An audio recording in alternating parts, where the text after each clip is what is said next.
Well, thank you for the introduction, and thank you to the organizers for the opportunity to talk to you guys, and thanks for staying for the last talk of the day. So what I'm going to be talking about today is really what the Parkinson's Association is doing. Yeah, sure. Is this better? Yeah? Okay. What the Parkinson's Association of San Diego is doing to help support the next generation of treatments for Parkinson's disease using stem cells. And so this is really a collaboration between the Parkinson's Association of San Diego, Parkinson's patients in the Parkinson's community of San Diego, and also the scientists at the Scripps Research Institute and doctors at the Scripps Clinic, and specifically Dr. Loring at the Scripps Research Institute and Dr. Hauser, who is the director of the Movement Disorder Center at Scripps Clinic. So Parkinson's disease is really an ideal target for stem cell therapy, and that's because we know what cell types are lost. And if you guys have been around hearing the talks today, you know that those are the dopaminergic neurons that start in your substantia nigra and they innervate a part of your brain where they release dopamine. And so when you lose those cells, you lose the ability to control the motor symptoms. And so what we want to do is, the goal of our project is to make these neurons that are being lost in Parkinson's disease, and through neurosurgery, put those neurons back into our patients. And so that's what we're working on now. And so this is a slide that Dr. Hauser's presented before, but I really like it because it talks about Parkinson's and levodopa. And levodopa is really a leaky Band-Aid. And levodopa decreases in its efficacy the longer you have Parkinson's. And that's because what you're doing is you're putting in a precursor for dopamine. And it still needs these dopamine neurons to take levodopa and make dopamine from them. So as you continue to lose these dopaminergic neurons, you need higher and higher doses of this levodopa. At the same time, your body is less able to process the levodopa. So you become less sensitive to it. So you need to take more and more and more often. And so that's why you get more of these side effects. So the goal of our project really is not to give someone a drug, but it's to replace these neurons, the neurons in your brain that would normally make dopamine and that would help you control the motor symptoms. So we want to replace those neurons and bring you back in the disease 20, 15 years. So really, this project is about regenerative medicine, and it's the new way we're thinking about medicine in the 21st century. So what we can do, and the goal of the project, is to use a patient's own cells to treat their disease. And by that, we're not talking about using a drug to treat the symptoms. We're talking about actually replacing the damaged or lost cells that happen in the disease process. And so you can see here in this diagram, we're taking cells from our patients, we're growing them in culture, making the cell types that we want, and then the goal is to put them back in our patients. And again, Parkinson's is great because we know what cell types to use, and we know how to make these cells in the lab. This is really based off a lot of work that was done in the 1980s and the 1990s, where they took fetal tissue from different fetuses, and they would dissect out a part of the brain that would go on to make dopamine neurons. And they would take this mishmash of tissue and then re-inject it back into the brains of Parkinson's patients. And actually what they found was that in some cases, it really worked. And 20 or 30 years later, these patients that had the neurons didn't have to take levodopa anymore, and they were still very active. So we know that cell therapy can work in some percentage of patients with Parkinson's. The problem was in these studies that some people didn't have any response, and some people had induced dyskinesias from the graft. And we know we've learned a lot from these studies that were done 20 and 30 years ago. We know which patients are the ones to target for this cell therapy. So if you respond well to levodopa, you'll likely respond well to these cells. We know how to make these cells from stem cells now, so we can control all these different issues that were problems in the past. In the past, we didn't know exactly what cells were being put in, and they were from different fetuses, so everything was a mishmash. We didn't really know what was being put in. It differed from fetus to fetus, and we were just taking all this tissue and putting it in there. So everyone agreed that cell therapy is a really interesting and attractive option for Parkinson's, but we wanted to wait until we could make the right type of cells from stem cells. And it's taken us, since human embryonic stem cells were discovered in 1998, it's taken us to now until we can make high-quality dopamine neurons from stem cells. In our case, we're not proposing to use embryonic tissue at all, and I'll talk a little bit more about that, and that's a technology called induced pluripotent stem cells, or reprogramming. Okay, so sometimes it worked, sometimes it didn't work, but we think that was because of the cells that were being used. And now I'm going to talk about how we're improving the treatment and how we're dealing with the ethical issues associated with it. Let's see, so a little bit more about stem cells, what types of stem cells there are, and which stem cells that we're going to be using. There are two characteristics of stem cells which make them stem cells. And one is that they can grow forever and make more stem cells. And the second is that they can go from a stem cell into a more differentiated cell. So for example, pluripotent stem cells can become any cell type in the body. So you can take a stem cell and you can make millions of stem cells in a dish, and you can also take those cells and make heart cells, you can make brain cells, and so that's what we're doing in our study. So there are different types of stem cells. One is a pluripotent stem cell, and the other we hear about are adult stem cells. And even cord blood is considered to be an adult stem cell. So anything that's not pluripotent, pluripotent means that they can become any cell type in the body. So for example, if you think of the cells in our body as leaves on a tree, and so each branch has different types of cells on it. But adult stem cells are already committed to being one branch of the tree. So for example, we all have skin stem cells, and that's how our skin regenerates and makes more skin.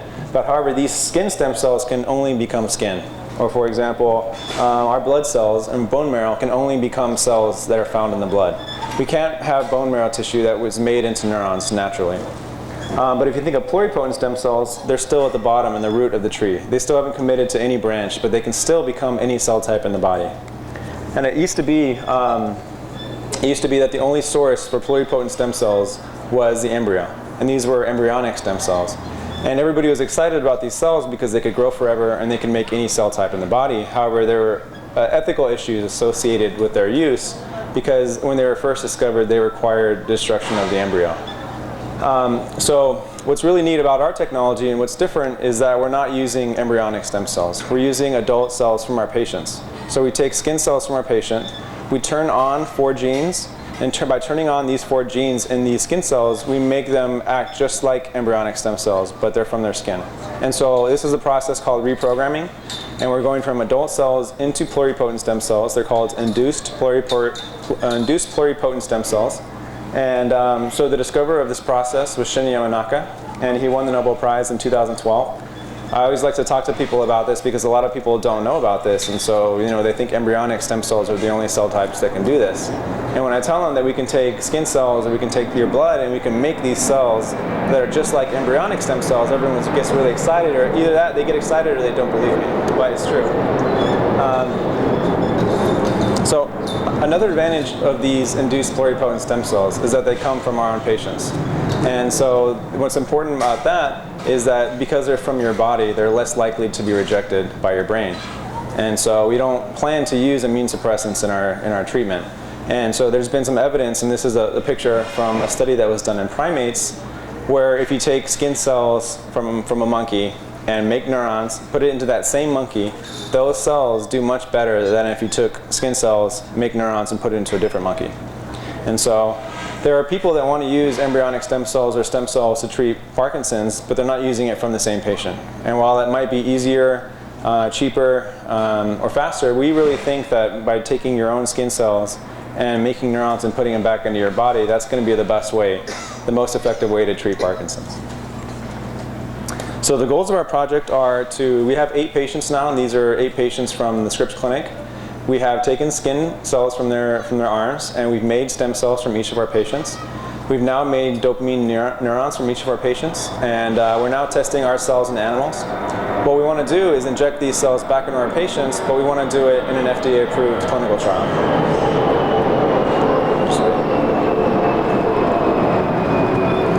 So you may have heard of companies that claim they can do stem cell trials, or you can go to Tijuana and they'll inject stem cells in you to treat Parkinson's or to treat MS or to treat anything. What's different about our study is that we're doing it under an FDA-approved clinical trial. So we're not charging our patients to be involved. It's an experimental treatment, and it's unethical to charge patients for an experimental treatment in the United States. We're doing this under regulation, and we're proving that it's safe, and we're proving that it's effective in animal models first. So we're learning everything we can about these cells in the lab before we propose to use them in our patients. So where we are now, we're doing these animal studies so that we can build our data set to give to the FDA and request clinical approval to put these cells back in our patients. So these are pictures from our very first patient line, and I'm very proud, and I love to show these pictures. This is what the skin cells look like when we first get them from the dermatologist. It's just a little piece of skin about the size of a pencil eraser. We can grow out your skin cells in a dish, and they can multiply, and we get lots of your skin cells. We can freeze them down, and then we go through the process called reprogramming. So by turning on these 4 genes, this is 2 days later, you can see the cells go from these long, skinny cells into these small, round cells that are already starting to look like pluripotent stem cells.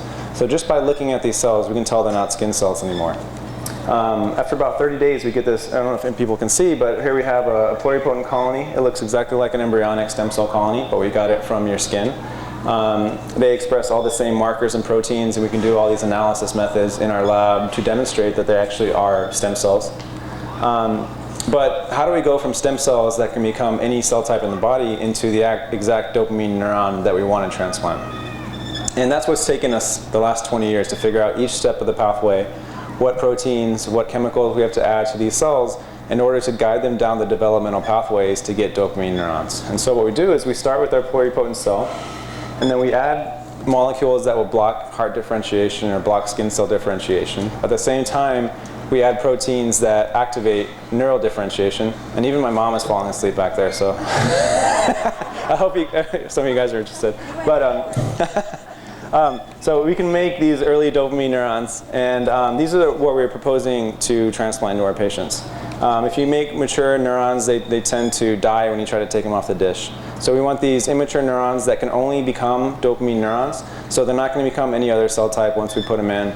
Once a cell has become a neuron, it's not going to keep dividing, which is also nice for our study, because once we put the cells in our patients, we don't have any more control over them anymore. So they're in the brains, they're going to do what they've been programmed to do at that point. So we're doing everything we can to put the right types of cells into the brain, in the right part of the brain, so that we can actually help people with Parkinson's. So an added benefit we can do in the lab is that you couldn't do 20 years ago is we can do all these different tests on our cells. We can make sure they're the right type of neurons. We can electrically test each one of our cells and make sure it has the correct electrical signature. So just like a heart, the brain relies on electrical signals to communicate with other neurons. So this is how they communicate with each other and tell each other to release dopamine.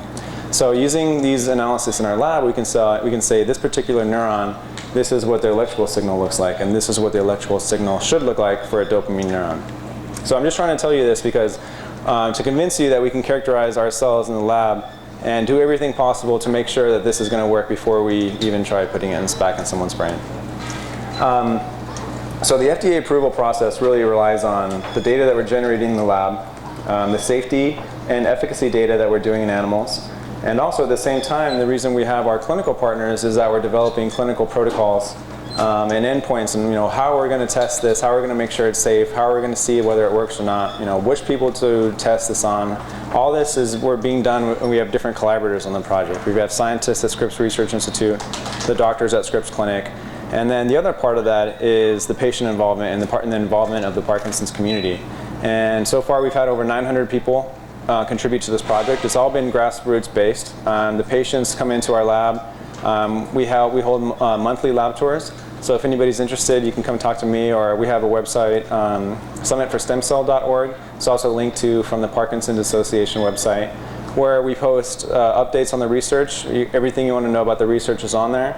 But you can find updates. You can come by for a lab tour. We hold monthly meetings with the Summit for Stem Cell Advisory Board, where we're just coming up with ways on how we can get the word out about this project and raise money. Everything so far has been private funds. We've raised almost $800,000. And so what this has allowed us to do is to generate all this data in the lab. And so now we have all this data, we're applying for larger federal grants and for state grants.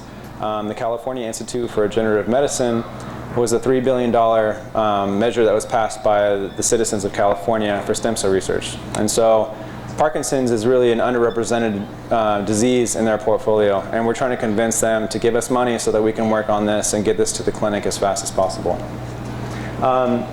So I touched on this earlier, but there's a real difference between the way that we're doing this and the way that you hear about stem cell trials that are being done in the Philippines or in Mexico.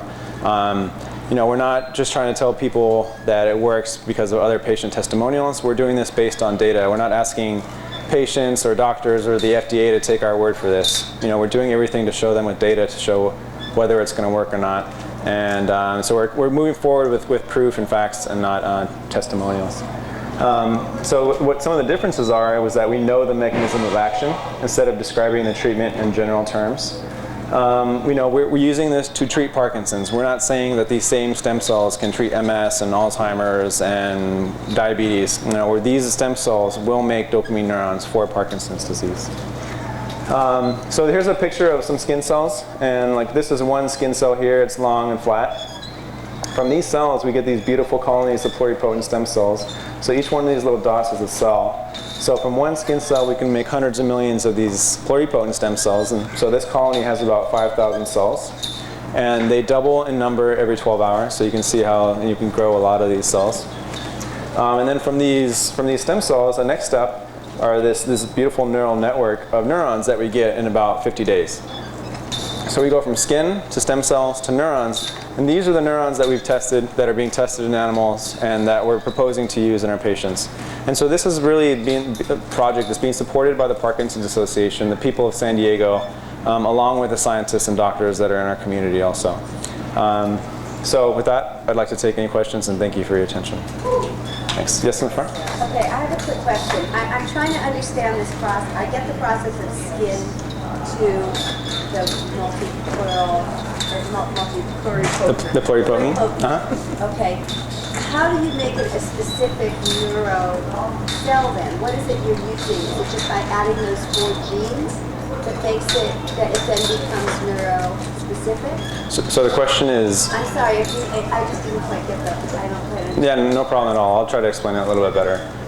The question is, how do you go from a pluripotent stem cell into the correct neuron? So those 4 genes that we turn on in the skin cells allow us to make pluripotent stem cells. Right. But it doesn't get us to neurons. What we get, the way that we do that is, you know, science and stem cell science has been very incremental over the last 20 years. You know, we find out if you put on this one protein, what does it do to the cells? And then we get it to the next step. And then, you know, we try all these different proteins. But it's basically molecules that we add to the medium in which the cells are grown.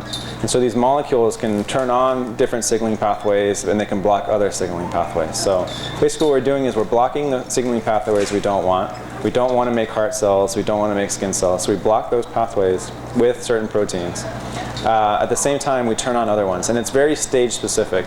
So, you know, for the first 4 days, you add a certain set of cocktail of factors, and then the next couple of days you add a different one until we get dopamine neurons, and then we just put them in a medium in which they mature. So it's just something that we've learned over time, and you know, each paper that comes out in a journal tells you one little extra step. And now we've finally gotten to the point where we know all the different steps to get dopamine neurons. Yes? Person had DBS. Will this affect? So the question is, if a person's had DBS, will it affect their ability to be in the trial? That's a good question. That's a question that I often get. And the way clinical trials are typically run is when you're first doing it, you would like to enroll patients which have no other comorbidities. So you want to minimize the number of variables you have, because people to people, patient to patient, there's so many variables you can't control. You try to eliminate variables when you can. So we're picking people that are otherwise healthy besides their Parkinson's. And so in the initial parts of the study, we're not including patients that have had DBS. But that doesn't mean that it precludes you from being in the study as it broadens, or that would preclude you from getting this treatment sometime in the future. And the nice thing about DBS is that you can take these electrodes out just as easier than putting them in. So it may not be that people who have had DBS are good candidates, because by the time someone has DBS, they're likely not responding well to levodopa. And we think that the people who respond well to levodopa are the ones that are most likely to respond well to this cell therapy. Any other questions? Yes?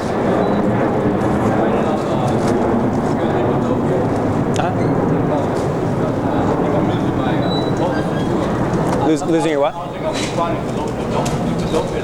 Yeah. Last couple of months. So you're saying that I'm going to respond to another medicine? So you're not responding as well to levodopa anymore, but whether you respond to another medicine? So my area of expertise is more in stem cells and how to make the right type of stem cell. So I hesitate to give you advice about different types of drugs. But we do know that levodopa is a precursor to dopamine. You still need dopamine neurons to take the levodopa and make dopamine. And so as the disease progresses, you continue to lose these neurons. So the body's ability to make dopamine decreases.